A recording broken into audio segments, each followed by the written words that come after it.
Hello दोस्तों, good morning. स्वागत है एक बार फिर से आप सभी का एमजेटी एजुकेशन में। दोस्तों आज है 16 मार्च। आज की वीडियो में हम लोग बात करेंगे 16 मार्च 2023 के मोस्ट इंपोर्टेंट करंट अफेयर के क्वेश्चंस के बारे में। लेकिन उससे पहले कल का करेंगे क्विकली रिवीजन। 14 मार्च को अंतर्राष्ट्रीय गणित दिवस मनाया गया। राष्ट्रीय गणित दिवस 22 दिसंबर को मनाया जाता है। मैरी कॉम और फरहान अख्तर इन दोनों को महिला विश्व मुक्केबाजी चैंपियनशिप 2023 का ब्रांड एम्बेसडर बनाया गया है। भारत में ये इसका आयोजन हो रहा है। वंदे भारत एक्सप्रेस का संचालन करने वाली भारत की पहली महिला लोको पायलट सुरेखा यादव बन गई हैं। सुरेखा यादव ही ये एशिया की सबसे पहली महिला लोको पायलट भी बनी थी। ला पेरोस सैन्याभ्यास ये हिंद महासागर में शुरू हो चुका है। सी चेंजेस क्लाइमेट में ने भारत के अपने राजदूत के रूप में श्रेया घोड़ावत को नियुक्त किया है। और हैरी ब्रूक और एस्ले गार्डनर इन दोनों को ICC player of the month के अवार्ड से नवाजा गया है 2023 के फरवरी महीने के लिए। एफडीआईसी ने अभी हाल ही में सिलिकॉन वैली बैंक का नया सीईओ नियुक्त किया है, टिम मायोपोलोस को। सिलिकॉन वैली बैंक ये वही है अमेरिकी बैंक जो अभी डूब गई है। भारतीय जीवन बीमा निगम यानी एलआईसी के अंतरिम अध्यक्ष सिद्धार्थ मोहंती नियुक्त किए गए हैं। साथ ही साथ दो इसके एमडी भी नियुक्त किए गए हैं, जिनके बारे में कल हम लोगों ने बात किया था, तो कल की वीडियो आप जरूर देखिएगा। इसरो ने अभी 10 साल पुराने अपने सैटेलाइट मेगा ट्रॉपिक्स 1 को प्रशांत महासागर में गिरा दिया है। आईक्यू एयर के द्वारा वायु गुणवत्ता सूचकांक जारी किया गया, जिसमें दुनिया के सबसे प्रदूषित देशों में भारत का स्थान बताया गया 8वां। वैसे दुनिया का सबसे प्रदूषित देश चैड बताया गया है, चाड। ठीक है, चलिए, तो ये तो थे टॉप 10 करंट अफेयर के क्वेश्चन कल की वीडियो से, जिनका आपने किया रिविजन। अब आज के करंट अफेयर। 15 मार्च को निम्न में से कौन सा दिवस मनाया जाता है? तो 15 मार्च को दोस्तों मनाया जाता है विश्व उपभोक्ता अधिकार दिवस और इस्लामोफोबिया का अंतर्राष्ट्रीय दिवस। ये दोनों ही महत्वपूर्ण है, दोनों दिवस आप याद रखेंगे, दोनों एग्जाम में पूछे जाते हैं। अभी इस्लामोफोबिया वाला तो पिछली साल से ही शुरू हुआ है, इसलिए पिछले साल के बहुत सारे एग्जाम में ये क्वेश्चन रिपीट हुआ। इस्लामोफोबिया का अंतर्राष्ट्रीय दिवस, तो ये भी इंपॉर्टेंट है, एक एक करके जानेंगे। सबसे पहले विश्व उपभोक्ता अधिकार दिवस यानी वर्ल्ड कंज्यूमर राइट डे। तो जैसा कि आपको नाम से ही पता लग रहा है कि उपभोक्ता यानी कंज्यूमर जो होते हैं उनके अधिकार को दिलाने के लिए ये दिवस मनाया जाता है। कंज्यूमर मतलब कौन? कोई भी व्यक्ति जो चीजों को कंज्यूम करता है, जो प्रोडक्ट को कंज्यूम करता है, इसमें हम आप सभी लोग शामिल होते हैं। ठीक है, तो कंज्यूमर्स को अगर कोई धोखाधड़ी होती है उसके साथ, ठीक है, अगर कोई रिटेलर है या कोई सेलर है उसके साथ धोखाधड़ी करता है, तो उसको क्या क्या राइट्स होते हैं उनके बारे में अवेयरनेस फैलाने के लिए ये दिवस मनाया जाता है। थीम इसकी रखी गई है इस बार empowering consumer through clean energy transition. 15 March 1983 से ये मनाया जाना शुरू हुआ है। अच्छा, भारत में कब मनाया जाता है? भारत में राष्ट्रीय उपभोक्ता अधिकार दिवस दोस्तों 24 दिसंबर को मनाया जाता है। भारतीय संसद ने 9 दिसंबर 1986 को उपभोक्ता संरक्षण अधिनियम लागू किया था। ये क्वेश्चन भी बना है एग्जाम में, आपसे डायरेक्टली सन पूछा जाएगा कि भारत में उपभोक्ता संरक्षण अधिनियम कब लागू किया गया था। 1986, 1985, 1990, 1995, ऐसे ऑप्शंस रहेंगे आपके सामने। ठीक है ना, याद रखना। दूसरा हम लोग बात कर रहे हैं एक और दिवस मार्च 15 की, International Day to Combat Islamophobia.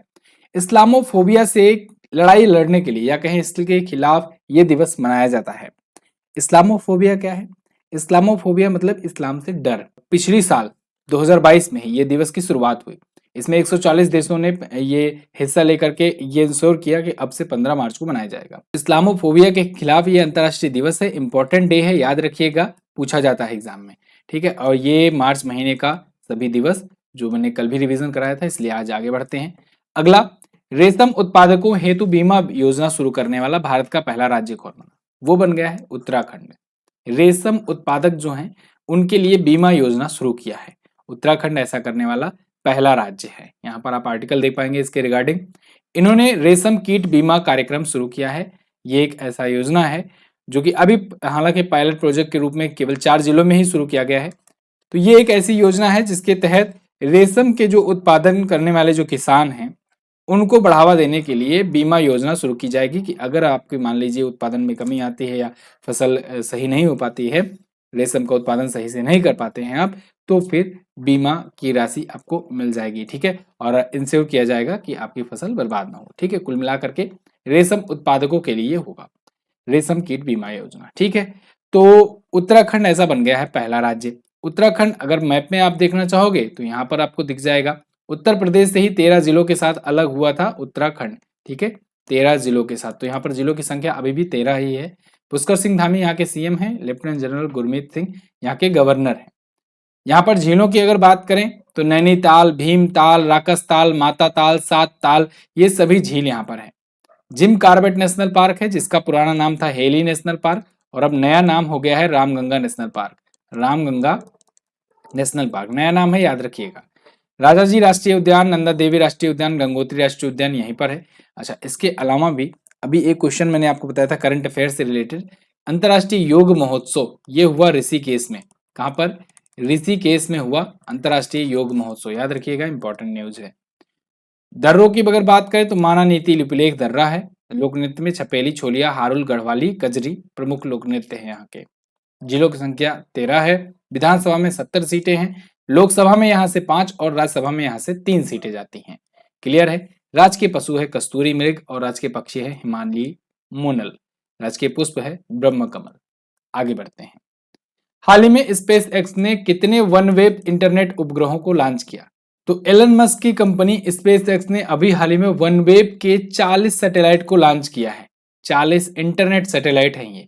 देखो, जैसे कि मैंने आपको बताया था ना कि स्पेस एक्स का एक प्रोजेक्ट है स्टारलिंक, ठीक है, और ऐसे ही वन वेब का भी एक प्रोजेक्ट है। अब वन वेब का जो प्रोजेक्ट है ये भी स्टारलिंक की तरह ही काम करेगा, दुनिया में ऊपर सैटेलाइट के माध्यम से इंटरनेट प्रोवाइड करने का। ठीक है, और देखो इंटरेस्टिंग बात तो ये हो रही है कि ये अपने कंपटीटर से ही अपने सैटेलाइट लॉन्च करवा रहा है। वनवेब जो है स्टारलिंक, ये जो प्रोजेक्ट है ये स्पेस एक्स का प्रोजेक्ट है। इसके तहत 60,000 सैटेलाइट ये आसमान में, ये अंतरिक्ष में पृथ्वी का चक्कर लगाने के लिए भेजेगा। ठीक है, और भेज भी रहा है, बहुत सारे भेज भी चुका है। स्टारलिंक चल भी रहा है, कई देशों में ऑपरेट भी कर रहा है। अभी यूक्रेन वार में भी काफी इसका यूज किया गया था, जब रसिया ने यूक्रेन के इंटरनेट सिस्टम्स वगैरह को या नेटवर्किंग सिस्टम को तबाह कर दिया था, तब वहां पर स्टारलिंक काम आया था। ये अंतरिक्ष से इंटरनेट प्रोवाइड करते हैं। और ऐसे में वनवेब जो था ना, पहले सोयूज रॉकेट से लॉन्च किया करता था इसे। ठीक है, सोयूज जो है ये रसिया की रॉसकॉस्मोस जो है, रॉसकॉस्मोस, इसका ये रॉकेट है और इसके द्वारा लॉन्च किया जाता है। मैंने आपको एक दिन रॉकेट के बारे में भी बताया था, किसका कौन सा रॉकेट है। ये अगर आप ध्यान रखोगे तो चीजें आपको समझ में आएंगी।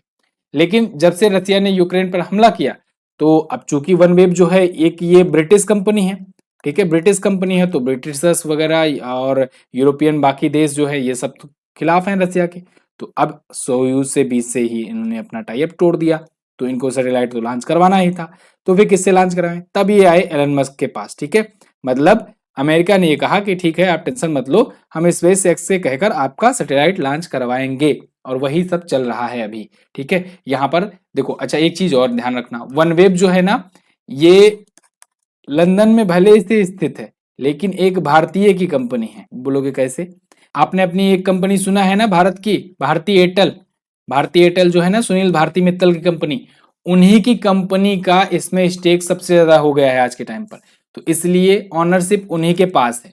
वनवेब जो है, हालांकि इसका हेडक्वार्टर वगैरह स्थापना वगैरह सब लंदन में है, लेकिन भारतीय एयरटेल एज ए शेयर इनका 30% शेयर है, तो सबसे ज्यादा मोस्ट स्टेक है इनका, तो इसलिए इन्हीं का ये कंपनी कहेंगे हम लोग। फिलहाल 2012 में इसकी स्थापना हुई थी, लंदन में हेडक्वार्टर है, और फाल्कन 9 हैवी रॉकेट के माध्यम से स्पेस एक्स ने इसे लॉन्च किया है। फाल्कन 9 का भी इतिहास तो आप जानते हो। देखो, अगर आप रेगुलर अगर आदत डाल लिए डेली करंट अफेयर के देखने की, तो मैं वादा करता हूं आपको इतना जानकारी से भर दूंगा कि आप एग्जाम क्वालिफाई तो कर ही लोगे, वो तो मतलब की बात है। आप अगर किसी से डिबेट करने भी बैठोगे ना, तो बहुत सारी जानकारियां रहेंगी आपके पास करंट अफेयर की, लेकिन उसके लिए सिर्फ एक शर्त है हमारी, आपको डेली कंटिन्यू करना होगा। डेली आपको वीडियो रेगुलर वॉच करनी होगी, डेली करंट अफेयर की खास करके। ठीक है, क्योंकि मैं ये उम्मीद करता हूं कि आपको कोई चीजें कुछ दिन बताया हुआ हूँ, कोई चीजें कुछ दिन और बताता हूँ, कोई चीजें कुछ दिन और बताता हूँ, क्योंकि अपने पास भी टाइम लिमिट होती है, 20 से 22 मिनट के ही अंदर वीडियो खत्म करनी होती है। ठीक है, फिलहाल यहाँ फाल्कन 9 के बारे में क्विकली जान लो। ये एक ऐसा रॉकेट है जो रीयूजेबल है। रॉकेट का काम मैंने आपको बताया था क्या होता है, कि सैटेलाइट को उठाना, ले जाकर के अंतरिक्ष में पटक देना, बस वहीं तक रॉकेट का काम होता है। लेकिन फाल्कन 9 एक ऐसा रॉकेट स्पेस एक्स ने बनाया है कि जो जाता है, सैटेलाइट को छोड़ता है वहां पर, और वहां से फिर से वापस आ जाता है और दोबारा लॉन्चिंग के लिए तैयार हो जाता है। इसीलिए इसे कहते हैं दुनिया का पहला इकलौता रीयूजेबल रॉकेट। ठीक है, चलिए आगे देखते हैं। हाल ही में संयुक्त सैन्य अभ्यास फ्रीडम शील्ड, ये अमेरिका और किस देश के बीच में आयोजित किया गया? तो फ्रीडम शील्ड इसको लेकर के अभी बवाल मचा हुआ है। ये अमेरिका और साउथ कोरिया के बीच में हुआ है, ध्यान रखिएगा, अमेरिका और दक्षिण कोरिया के बीच में हुआ है। बवाल इसलिए मचा है कि जब ये दोनों तो एक तो पिछले 5 सालों का सबसे बड़ा ये अभ्यास कर रहे हैं। पिछले 5 सालों में इतना बड़ा अभ्यास ये नहीं किए थे। 13 मार्च से 23 मार्च तक 10 दिनों तक का ये होगा। ये साउथ कोरिया और अमेरिका के बीच में हो रहा है, और वहीं जो नॉर्थ कोरिया है उसी को काउंटर करने के लिए ये लोग कर रहे हैं। तो नॉर्थ कोरिया जो है वो है खफा। वो क्या किया, किम जोंग उन जो है वो क्या किया, ये लोग सैन्य अभ्यास कर रहे थे, बीच में 2 मिसाइल दाग दिया वहीं पर। ठीक है, तो मतलब जैसे कहते हैं ना कि अड़ंगा डालना, वही कर रहा है उत्तर कोरिया। तो ये इसलिए चर्चा में बना हुआ है फिलहाल अमेरिका और साउथ कोरिया के बीच में ये हो रहा है अभ्यास। ठीक है, अच्छा, मैंने अभी आपको कुछ दिन पहले ही चिप 4 वार्ता के बारे में बताया था। चिप 4 वार्ता में भी बताया था आपको कि मित्र मुल्क कौन कौन से देश हैं उधर साइड में, उधर रीजन में। उसमें आपको बताया था कि दक्षिण कोरिया जो है बगल में वहीं जापान है, ठीक है, और अमेरिका इधर है, और नीचे ताइवान है। ये चारों देश मिल करके सेमीकंडक्टर को लेकर के एक बहुत बड़ा टाइप किए हैं, और इस वार्ता को ऑर्गेनाइज करने के लिए चिप 4 नाम से एक वार्ता किए हैं ये लोग। तो याद रखना ये सब चीजें, ठीक है। अच्छा, वीकली करंट अफेयर की सीरीज जो है इस बार काफी लेट हो गई, लेकिन शुरू कर दी गई है। आप उसको देख करके रिवीजन कर सकते हैं, उसी में मैंने आपको बताया था। चलिए वर्ल्ड मैप में ये सब चीजें थोड़ा सा और समझ लेते हैं। तो वर्ल्ड मैप में देखोगे आप, तो ये रहा अपना प्यारा भारत। यहां से आप अगर इस साइड आओगे, इस रीजन में आओगे ना, तो यहीं पर आपको दिख जाएगा। देखो मैंने आपको अमेरिका के बारे में बताया, अमेरिका इधर है, इधर से ही आपको इस साइड में ऐसे दिख जाएगा ये सभी बाकी देश, ठीक है, जिसके बारे में अभी मैंने बताया चिप 4 वार्ता। तो ये है साउथ कोरिया, नीचे है जो कि अमेरिका का मित्र मुल्क है, और ऊपर है नॉर्थ कोरिया। नॉर्थ कोरिया से दुश्मनी है, ये किम जोंग उन वाला है इराक का, ठीक है। और जापान तो आप जानते हो, जापान भी ठीक है, अमेरिका के ही मित्र मुल्क है। और ये ताइवान, ये भी अमेरिका का ही फ्रेंडली कंट्री है। चाइना जो है इधर, चाइना अमेरिका का दुश्मन है। ये लोग क्या करते हैं ना अमेरिका वाले, कि जो एक दुश्मन रहता है उसके बगल वाला जो उसका दुश्मन रहता है उसको ये लोग मजबूत करते हैं। फॉर एग्जाम्पल, जैसे चाइना से दुश्मनी है तो ताइवान को मजबूत करेंगे, नॉर्थ कोरिया से दुश्मनी है तो साउथ कोरिया और जापान को मजबूत करेंगे। और इस साइड आ जाओ तो अगर चाइना से उसको दिक्कत लगती है तो वो भारत को मजबूत करता है, भारत से दिक्कत लगती है तो पाकिस्तान को मजबूत करने पर लग जाता है। थोड़ा सा इधर आओगे, इधर रूस से दिक्कत है तो यूक्रेन को मजबूत करने पर लगा हुआ है, नाटो देशों को मजबूत करने पर लगा हुआ है। ये अमेरिका की बहुत पुरानी ये चाल रही है कि खुद ना लड़ो, दूसरे को मजबूत करो, क्योंकि खुद लड़ोगे तो भाई खुद के भी सैनिक, खुद का भी सब लॉस होगा। जबकि दुश्मन के दुश्मनों को सपोर्ट करने से अब फायदा ये हो जाता है कि अपना ज्यादा उतना नुकसान नहीं होता है। ये अमेरिका को सीख मिली है वियतनाम युद्ध के बाद। वियतनाम युद्ध पर बहुत इंटरेस्टिंग स्टोरी है, यूएस का बहुत ही खराब इतिहास रहा है। कभी मैं समय मिलेगा तो उस पर बनाऊंगा वीडियो। फिलहाल आगे बढ़ते हैं। कार्बन डाइऑक्साइड आयात करने और इसे समुद्र के अंदर स्टोर करने वाला दुनिया का पहला देश कौन बना? ये बन गया है डेनमार्क। डेनमार्क भी एक यूरोपियन नेशन है, यूरोप की कंट्री है, और इसने ये किया है कि ये पहला देश बन गया है जो इंपोर्ट करेगा कार्बन डाइऑक्साइड। मतलब कार्बन डाइऑक्साइड कौन खरीदता है भाई? ये डेनमार्क खरीदेगा, और साथ ही साथ इसको ये दफनाएगा भी, ठीक है। इसको जमीन के अंदर कार्बन डाइऑक्साइड का स्टोरेज ये बना रहा है, वहां पर स्टोर करेगा। इसने अभी एक बहुत बड़ी प्रोजेक्ट लॉन्च करी हुई है, ग्रीन सैंड परियोजना। ग्रीन सैंड परियोजना के तहत ये उत्तरी सागर के 1800 मीटर कार्बन डाइऑक्साइड को स्टोर करने के लिए एक परियोजना का उद्घाटन कर रहा है, 1800 मीटर स्क्वायर में, ठीक है। और डेनमार्क विदेशों से कार्बन डाइऑक्साइड खरीदेगा, और फिर ये प्रतिवर्ष टारगेट बना रहा है कि 2030 तक प्रतिवर्ष 8 मिलियन टन CO2 स्टोर कर लेगा। अब आप सोचोगे ऐसा क्यों कर रहा है? देखो, कार्बन डाइऑक्साइड जो है ये बन रही है सबकी समस्या, और जहां पर समस्या होता है वहीं पर सॉल्यूशन निकालने वाला अपना बिजनेस बनाता है। डेनमार्क आज के समय जब ये अनाउंस किया है कि हम कार्बन डाइऑक्साइड खरीदेंगे, तो बहुत सारे ऐसे देश होंगे जो कार्बन डाइऑक्साइड अपने देश में अवशोषण करने का उतना प्लान, उतना प्रोग्राम नहीं डेवलप कर पाए हैं। वो कहेंगे सिंपली चलो ठीक है डेनमार्क को बेच देते हैं, डेनमार्क अपनी टेक्नोलॉजी देगा और CO2 ले जाएगा, तो बदले में वो अपने देश को ग्रीन कर सकेगा, ठीक है, मतलब कार्बन मुक्त कर सकेगा। जो कि यूएन से दबाव भी पड़ रहा है कि कार्बन मुक्त करो जल्दी जल्दी अपने अपने आप को, सबकी को। भारत ने भी अपना लक्ष्य बना लिया है कि 2070 तक हम लोग कार्बन फ्री हो जाएंगे, ठीक है। तो ऐसे में ये एक बहुत ही फ्यूचरिस्टिक प्लान है डेनमार्क का। आगे बढ़ते हैं। हाल ही में मृत दाता अंग प्राप्त करने के लिए सरकार ने ऊपरी आयु सीमा कितनी निर्धारित की है? तो मृतदाता अंग प्राप्त करने के लिए, मतलब मृतदाता मतलब समझ रहे हो, जो मर जाता है तो और उसके ऑर्गन्स जो होते हैं वो कुछ समय के लिए काम करते रहते हैं, ठीक ठाक होते हैं बहुत सारे ऑर्गन्स, तो फिर डॉक्टर्स लोग उनके ऑर्गन्स को ले लेते हैं। लेकिन अभी तक सरकार ने लिमिट लगा रखी थी कि 65 वर्ष से नीचे के ही अगर कोई व्यक्ति जिनकी मृत्यु होती है तो उन्हीं का ऑर्गन्स निकाला जा सकता था। 65 वर्ष से अधिक के उम्र का अगर कोई व्यक्ति है, वो अगर मरता है, उसकी डेथ होती है, तो उसके ऑर्गन्स नहीं निकाले जाएंगे। अब वो सरकार ने अपर लिमिट जो है वो हटा दी है। पहले 65 वर्ष थी, अब आयु सीमा को हटा दिया गया है। ठीक है ना, समझ में आ गया। बाकी चीजें यहाँ लिखी हुई हैं जिसको पढ़ने की कोई जरूरत नहीं है, बातें मैं आपको समझा चुका हूं। आगे, सिप्री रिपोर्ट के अनुसार हथियार आयात में दुनिया के पहले स्थान पर कौन सा देश है? तो भारत ये बना हुआ है, स्टिल फर्स्ट टॉप पोजीशन पर है। भारत हथियारों का आयात सबसे ज्यादा मात्रा में कर रहा है। हालांकि इस रिपोर्ट में यह भी बताया गया है कि पिछले कुछ वर्षों में भारत ने इंपोर्टेशन कुछ परसेंट घटाया है, 11% कमी देखने को मिली है, लेकिन अभी भी वो इसके बावजूद वो दुनिया में सबसे ज्यादा हथियार खरीदने के मामले में टॉप पर बना हुआ है। सिप्री क्या है? सिप्री मतलब Stockholm International Peace Research Institute, जो हथियार हुआ, किसके पास कितना गोला बारूद है, कौन परमाणु संपन्न है, कौन कितना हथियार बेचता है, इससे जुड़ी रिपोर्ट्स ये शेयर करता है, इन पर रिसर्च करता है, रिपोर्ट अपनी पब्लिश किया करता है। तो इसी ने बताया कि इंडिया जो है ये रिमेन्स है बिगेस्ट आर्म्स इंपोर्टर बिटवीन 2018 से 22 के दौरान। हालांकि इसमें 11% की गिरावट देखने को मिली है। इसमें यह भी बताया कि अमेरिका सबसे ज्यादा हथियार बेचने के मामले में 5 वर्षों में सबसे ज्यादा ये उभर करके भी आया है। आप जानते हो जितना भी युद्ध होता है, जितना भी इधर उधर का बवाल होता है, सब हथियार बेचने को लेकर ही होता है और अमेरिका उसमें सबसे आगे रहता है। यही कारण है, देखो बेचने में भी सबसे ऊपर है ये। दूसरे में रूस का हिस्सा है जो 16% है। देखो 40% अमेरिका बेचता है, फ्रांस 11% है। ठीक है, Stockholm International Peace Research Institute, इसका फुल फॉर्म भी पूछा जाता है, याद रखिएगा। ये स्टॉकहोम में स्थित है, ठीक है, स्वीडन में। आगे, हाल ही में शिक्षा मंत्रालय द्वारा जारी एक रिपोर्ट के अनुसार सबसे कम साक्षरता वाला राज्य कौन है? तो शिक्षा मंत्रालय ने अभी लिटरेसी को लेकर के एक रिपोर्ट जारी की है। ये रिपोर्ट में बहुत सारी चीजें बताई गई हैं जिनको हम लोग एक एक करके जानेंगे। सबसे पहले तो सबसे कम साक्षरता वाला राज्य कौन है? वो है बिहार। पहले भी था, अभी भी है। हालांकि अब रेटिंग आपको पता चल जाएगी जिससे आप इसको डाटा के साथ प्रेजेंट कर सकोगे, क्योंकि एग्जाम में डाटा पूछा जाता है।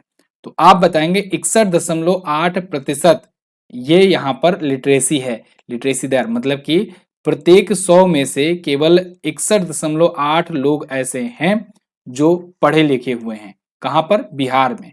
अरुणाचल प्रदेश में यही स्थिति है 65% की, और राजस्थान में है 66% की। वहीं अगर अर्बन इंडिया में बात करें, मतलब कि भारत में जो शहरी क्षेत्र हैं वहां पर बात करें, वहां पर लिटरेसी रेट 84.11% है। यानी वहां पर 100 में से 84 लोग जो हैं वो पढ़े लिखे हैं। और ग्रामीण भारत में यही स्थिति है 67.77% की। ठीक है, केरल में सबसे ज्यादा लिटरेसी रेट है, यानी हाईएस्ट लिटरेसी रेट है, साक्षरता दर है 94%। 100 में से केवल 6 व्यक्ति जो अनपढ़ पाए जाते हैं, बाकी ऑन एन एवरेज 94 व्यक्ति जो है वहां पर लिटरेट पाए जाते हैं। दूसरे नंबर पर लक्षद्वीप है और तीसरे नंबर पर मिजोरम का स्थान है। ये टॉप 3 आप ध्यान रखेंगे, ये बॉटम 3 भी आप याद रखेंगे।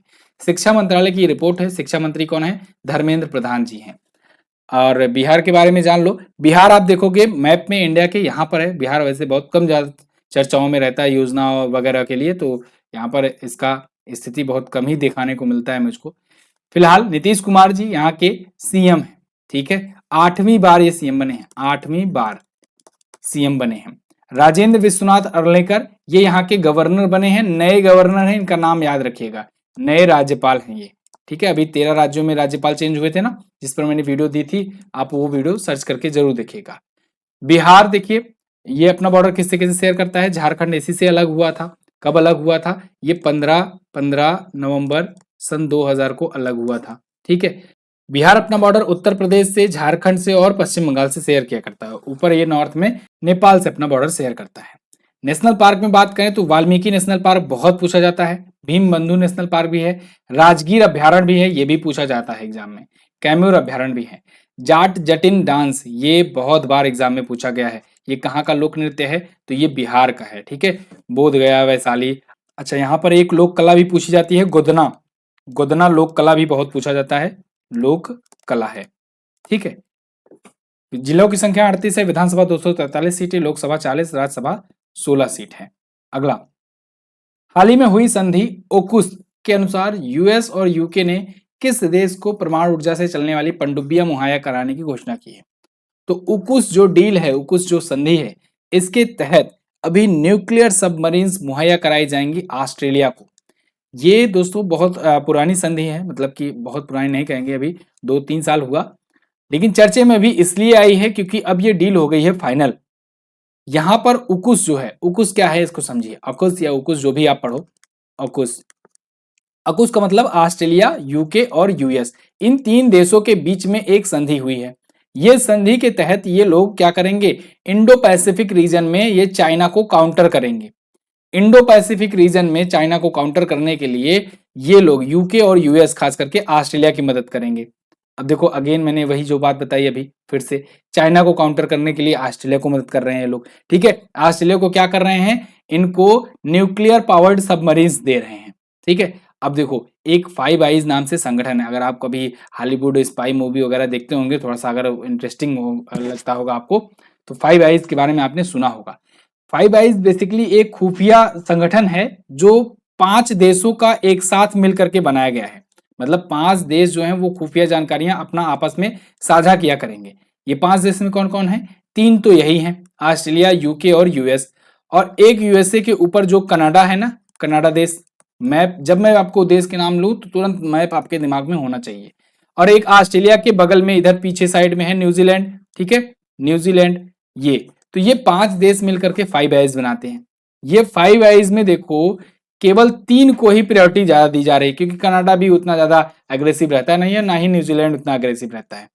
ऑस्ट्रेलिया, यूके और यूएसए, ये तीनों इस फाइव आइज से थोड़ा सा ये हटके थोड़ा और स्ट्रिक्ट हो जाएंगे चाइना के प्रति। ठीक है, इस उकुस डील के बाद। अगला क्वेश्चन, सीबीआई ने किस ऑपरेशन के तहत एक साल में 33 भगोड़ों का प्रत्यार्पण किया? तो सीबीआई ने ऑपरेशन त्रिशूल चलाया था, इसके बारे में मैं आपको बता चुका हूं कुछ महीनों पहले जब ये शुरू किया था तब। तो ऑपरेशन त्रिशूल पूछा जा सकता है आपसे किसने शुरू किया, तो सीबीआई ने शुरू किया है। और इसके तहत क्या काम था कि विदेशों में जो भारतीय भगोड़े हैं उनका प्रत्यार्पण कराया जाए। तो ये प्रत्यार्पण कराया गया 33 भगोड़ों का, एक्स्ट्राडिशन ट्रीटी जिसे कहते हैं, उसी के तहत 33 ऐसे भगोड़ों को वापस लाया गया है। ठीक है, इसमें बहुत सारे अपराधी सऊदी अरब में थे, कुछ कहीं पर थे, ये सभी थे। तो सीबीआई ने ये रिपोर्ट अपनी फाइनल सौंपी है। सीबीआई बोले तो सेंट्रल ब्यूरो ऑफ इन्वेस्टिगेशन 1963 में स्थापना हुई थी, नई दिल्ली में हेडक्वार्टर है, और आईपीएस सुबोध कुमार जायसवाल जी इसके वर्तमान में है महानिदेशक। क्लियर, ये टॉप 10 करंट अफेयर के क्वेश्चन थे। आई होप आपको वीडियो इंफॉर्मेटिव लगी होगी और सब का सब समझ में आया होगा क्वेश्चन।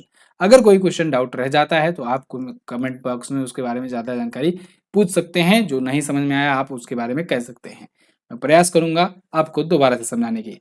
चलिए, कल मैंने एक क्वेश्चन पूछा था, व्यास सम्मान की शुरुआत कब से हुई, तो 1991 में के बिरला फाउंडेशन के द्वारा शुरू किया गया था। ये हुआ, सरस्वती सम्मान हुआ, बिहारी पुरस्कार हुआ, ये सब एक साथ शुरू किए गए थे। ए आर रहमान को किस वर्ष ऑस्कर मिला था? इनको जय हो गाने के लिए 2009 में मिला था ऑस्कर। आज आपको क्या बताना है, आज आपको बताना है आईक्यू एयर की रिपोर्ट के अनुसार दुनिया का सबसे प्रदूषित शहर कौन सा है।